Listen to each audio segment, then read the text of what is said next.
Marco Pierre White. He single-handedly changed Britain's culinary destiny.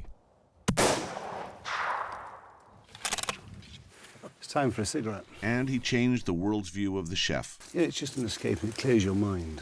Well, if I'm really honest with myself, what I'm redoing is reliving my childhood, Anthony. When my mum died, I became very much a loner. And so I was always fishing, or bird nesting, or shooting, poaching pheasants for my pocket money. And so when I retired from cooking, the next 5 years of my life was basically reliving the childhood I'd had as a boy, and I did exactly the same things that I did when my mum had died. I hid from the world. He's rediscovered what inspired him long before the Michelin spotlight, the English countryside. How many times I've seen wood pigeons eating the elderberries? Yeah, and I thought, let's roast a pigeon with elderberries. Yeah, it's delicious. I love wild apples. And how many times you see pheasants picking on them when they're dropped on the ground? Mm-hmm. It's like shooting a rabbit and then baking it in hay. It works. Yeah, it works. And what does a rabbit love to eat? Hay. Mm-hmm. So that classic combination makes sense. Yeah. Mother Nature tells us everything. You know, we're not the geniuses, are we? We're just the technicians. The most inspiring ideas and defining ingredients are literally right in their sights. Right, Anthony. Yeah. Take the one on the outside, the darker one. Say when. Yeah, go for it. Well shot. Marco emerges from the woods, deer in tow, and gives a virgin hunter his baptism into the tribe. This is the ritual. There you are. Well done. The gods are looking on you.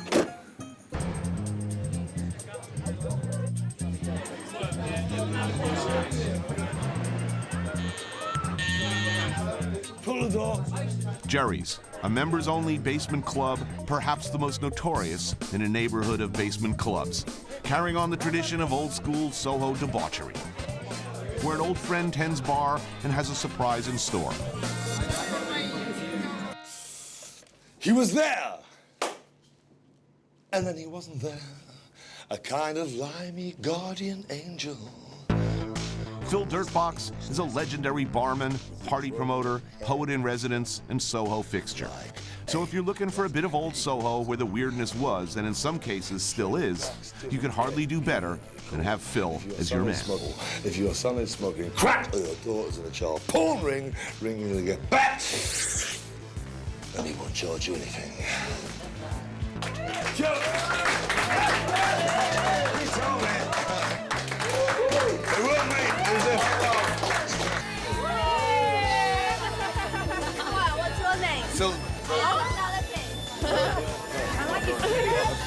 Nicely done. So how long have you either lived or worked in Soho? I worked in Soho. I started running clubs in Soho in 1979. And lived here? Off and on. I've always come back to Soho. That's my flat. And I live on the third floor, between a brothel and the recording studio. It's really, really quiet. Watch your back. Brothels are in fact a common sight in Soho, long since ground zero for the London sex industry. In fact, Soho's roots as a one-stop shop for vice goes back hundreds of years. The most famous brothel down here was called Kitty Fisher's House of Correction. You used to get this massive bench with 4 blokes in loincloths Turning the crank? and spanking 40 different people at the same time. A bottle and glass house. That wouldn't fly in America at any time in our history, okay? That's before your history.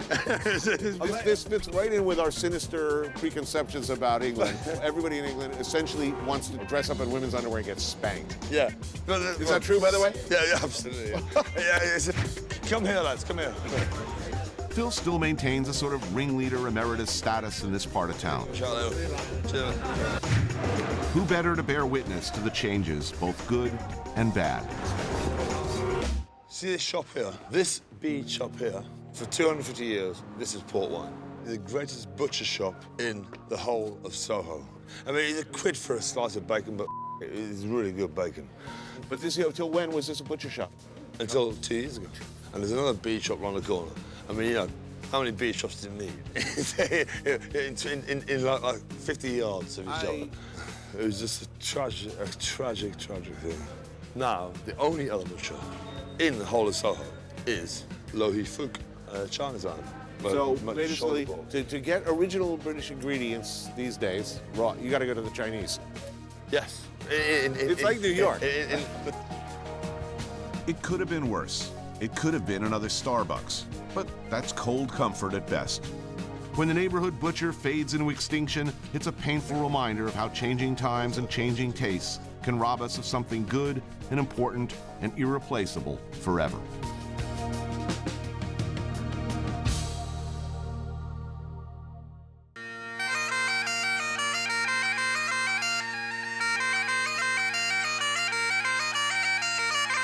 Edinburgh, like London, is a place I feel at home. And like London, it's a place with a criminal past, at least as far as some of its food is concerned. But a place where also, like London, things are getting better and better. It's easily one of the most beautiful cities on earth, proud of its history, its separate national identity. Watching all this happen, the good, the bad, and the ugly, is Ian Rankin. Thank you very much. There you go, sir. Best-selling author of the wildly popular Inspector Rebus series. Every story unfolds in actual locations in Edinburgh. Rankin has created an alternate map of this otherwise picture-perfect seeming city and breathes new life into places not typically noticed, the other side of Edinburgh. Ian and I bypass the castle and the Royal Mile, the incredible architecture, and head right over to the other side of town, where tourists were until recently seldom seen, unless they were looking to score. As in any detective story, answers were to be found here. Oh, yeah? Secret entrance. Oh, yeah? Yeah, let's go. To appreciate what's happening in Leith, you have first to go where it is. Leith's location is a clue, not only to its sordid past, but Scottish cuisine's promising future. While most of Edinburgh is built around the hilltop castle, Leith is situated by Edinburgh's waterfront, the docks, where once that meant undesirable elements, it now means prime access to seafood. Here you can see the produce speaks for itself. Ironically, Scotland has always had a sterling reputation for its seafood, its game, and its produce. So fresh it's shutting on my fingers. That was the problem. It was the source, but the stuff didn't stay here. It was immediately shipped elsewhere. Lately, the improving economy has allowed locals the luxury of keeping their own stuff and inspired chefs to take a chance on a developing neighborhood. This chef, French-trained, Scottish-born Tom Kitchin, took a chance on Leith and brought home a Michelin star. Can I have the seaweed out? Can I have the sea urchins? Can I have the brumas in the pan, please? Yes, chef. Chef, Tony, good to meet you, brother. welcome. Looking forward to this meal.